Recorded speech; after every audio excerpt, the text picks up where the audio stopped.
Financial freedom is in your hands. With CMC Markets' revolutionary new iPad app, you can trade CFDs wherever you are with the leverage you choose. Download now and trade your way. At CMC Markets, your thought counts.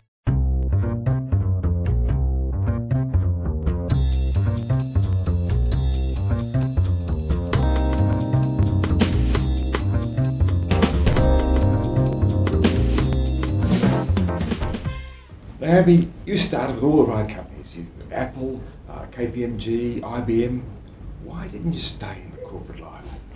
Oh, look, it's actually for a personal reason. When I had children, which is now 15 years ago, but I just didn't have the flexibility, and my employer at the time wouldn't give me that flexibility, and I wanted to be a great mum, but I also didn't want to give up my career.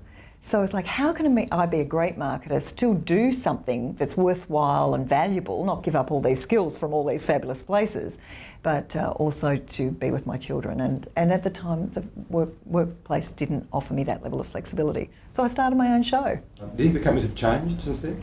Look, I know they have, and they have to change. If you think about it, so many women, we've got more female graduates than we have male graduates in Australia. And in some ways, we're training these fabulous people, and then they do want to choose, and I think it's great for people to choose. But I think Australia misses out if we don't attract people back. And this isn't just about women, it's about parenting as a whole. Society raises children, not just a mother. And I think it's important that, and I've seen it, but people are trying to do it. Many of the large organisations have parental leave policies, but there's still some, slight if the husband or the father then says, well, actually, I'm going to take a year off of paternity leave, it's like, oh, is he not serious about his career? There's still some cultural things we really need to address before it's going to be very much, it's possible for us to have it all. But I think society's raised children, and I don't think we're doing enough to support our communities. You started Red Balloon in 2001. Yes. On the internet. How has the business changed from what you originally conceived back there in 2001? In my wildest dreams, I never thought it would be like this. Like, when you start a business, you will always kind of imagine and hope and wish and plan. But in my wildest dreams, I never knew it would be this amazing. And it is such a ride. Every year is different. Every month's different. Sometimes it's daily. But we started as a little online business. I outsourced our development in the first phase, and then it came back. I'd spent my $25,000 on the website, and it came back and it was red with black writing, so you couldn't actually read anything. And I didn't know this, but Google doesn't read images. And therefore we were listed in Google for something like skip intro, because that was the only text on the page. And the whole thing was framed. I didn't know anything about online, but really nobody did. It was really just a little project. And when you build it, you don't kind of realise, oh, actually, I'm going to have 2 million visitors to my website in a month. You don't plan for that level of growth. So, the growth has been painful, there's no doubt about it. We're on a 7th version of our website. The infrastructure and the technical resources required to run a website that's significantly substantial, it takes a completely different set of skills than when you're dabbling or prototyping, really, or just getting the idea and the concept going.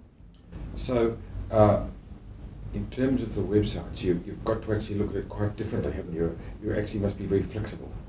Absolutely. The other thing is just to remember the basics of marketing. And that's one skill I did learn very well in all of those previous employers. Just listen to your customer. Your customer will give you the insight you need to grow your business if you're prepared to take on what they say.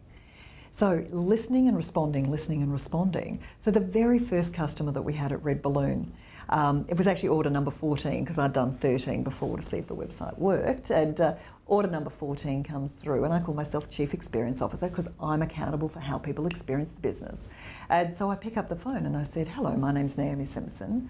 We like to call all of our customers at Red Balloon to find out how you experienced our website. And of course he's like, oh, who are you? I said, I'm Naomi Simson from Red Balloon. He said, oh, what have I done? I said, you've just bought a stress-busting massage for your friend Scott Hedge. And he said, have I? I said, what did you think of our website? And he goes, oh, it's terrible. I had no idea what I was doing. So you can just imagine, I've spent my $25,000 on this website.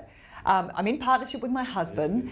He's going, how's the website going, sweetheart? Oh, no customers today, maybe tomorrow. It took 2 months and 4 days to get that customer, 2 months and 4 days, a very long time.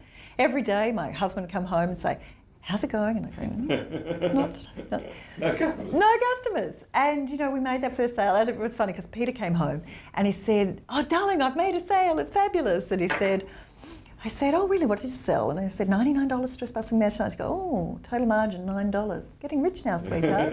Off you go. So it was a project to start with. And it is about listening and responding. Like, we invented an industry. When did you suddenly realise that you'd hit on something? The first 15 months, I remember I launched in December and it was a part-time business. Like, the first sale was in December. It was a part-time thing. I was still running my marketing consultancy and still doing that. In the May, I went away on a family holiday and I said to Pete, I said, look, sweetheart, unless I actually really invest in this with all of my energy, it's not going to fly. It's going to become the lead balloon, not red balloon, And he said, well, sweetie, you do whatever you think is appropriate, because all he's saying is absolutely almost, like in that first year, we only sold 300 experiences. And, I know each of those customers almost personally. In the next year, though, we were selling 300 a month, the year after 300 a week, and, this year is 300,000. So, the growth is phenomenal, and it's also not linear, it's actually exponential. So, only May afterwards, I knew it needed all of my energy. By the December after that, I could see that it was going to take off.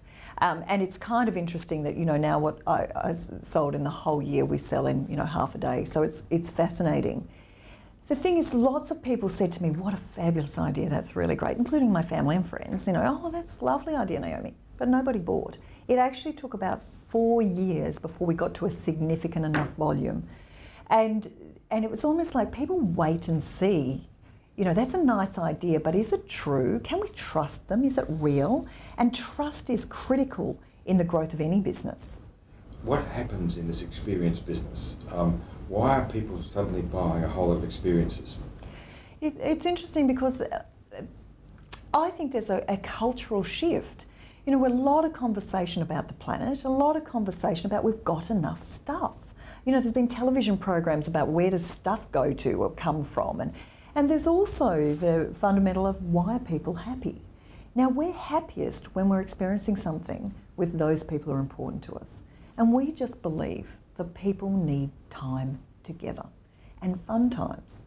So I know that our business is growing because I think there is a cultural shift towards, what am I going to do? Grandma used to give us tickets to the ballet, because she kind of got it. All we wanted was time with our family and friends. And experience, they create that. And a red balloons, something like that, just gives it their authority. It's going to be a great experience. So I think there's really 3 main reasons. One is the internet's growing itself. Like, it's growing massively. Online retail is so convenient. 24 hours a day, 7 days a week, you can get a fabulous gift for anyone, anywhere on the planet. I have customers all over the planet, which is kind of interesting. Secondly, so internet's growing. Secondly, it is about brand.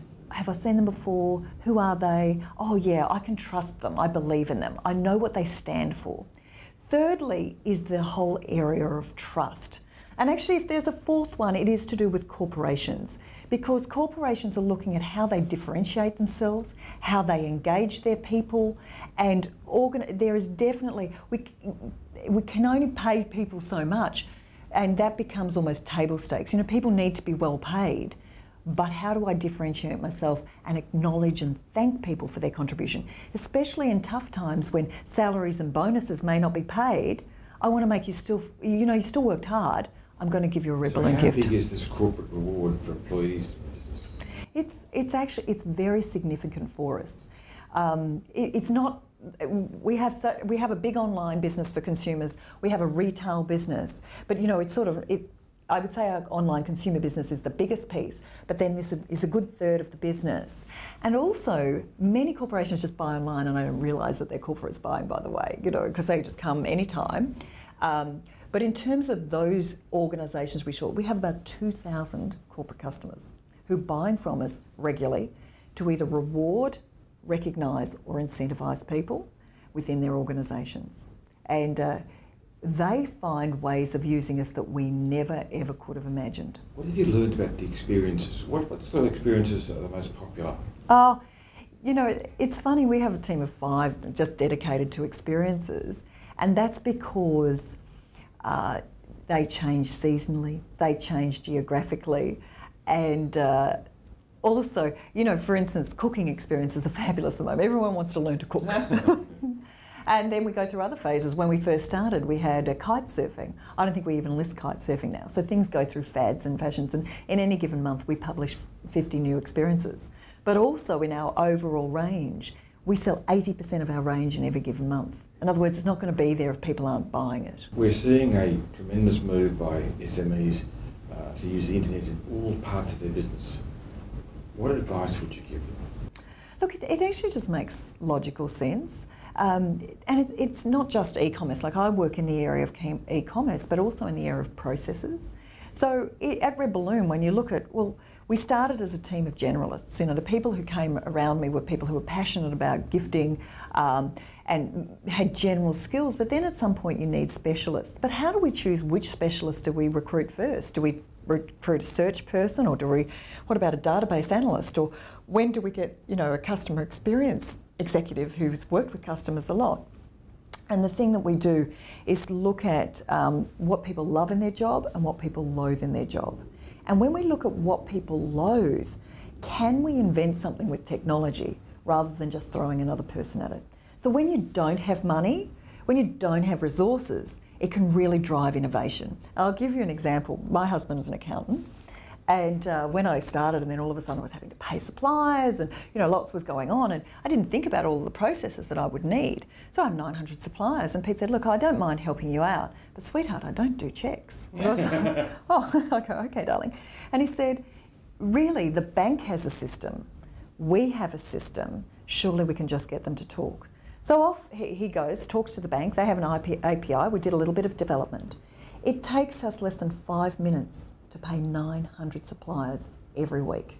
We just dump money into their bank accounts. They love it and we love it. And nobody has to write or sign any checks. So it really is about, well, what do we love, what do we loathe, and then inventing processes. And that is an internet application. So there's back office functionality that you can get through all sorts of things. You're actually replacing retail, aren't you? I think retail is very much going to reinvent itself. It's going to look different. I don't quite know what it's going to look like, but I think we want to go to retailers when we want to be entertained. We want a bit of an outing for the day, rather than getting essential items. So if someone's in a hurry and they go, "Oh, I've got a wedding tomorrow, haven't done anything about it," they're going to quickly get online. It's just so much easier. And not only that, they don't have Australia to choose from, they have the whole globe to choose from. So, you know, it might not be from us, it might be from somewhere else. I think that Australian retailers haven't really understood or quite worked out how they're going to manage it. And a big piece to do with that is logistics. It actually costs the retailer to go and pick and pack somebody, you know, how they do that. Whereas we used to self-help, we'd walk into the store ourselves. The other thing that is, you know, particularly in New South Wales, compared to Melbourne, in Sydney it takes 2.5 times the time to get somewhere in Sydney than it does in Melbourne, according to Bernard Salt. So he says it takes 2.5 times to get the same physical distance in Sydney than it does in Melbourne. It's really hard. It's really hard to get anywhere. There's no public transport of anything. And you know, if it's pouring with rain, you don't want to go outside. So the only reason why you're going to want to go to retail is when it's a destination and it's an experience to go to a store. So I think retailers are really looking very hard of what is it that they contribute that's unique, that is special, that you can't get online. And one of that could be customer intimacy. That could be, I get to talk to somebody who gets to know me. Thanks, Naomi. My pleasure.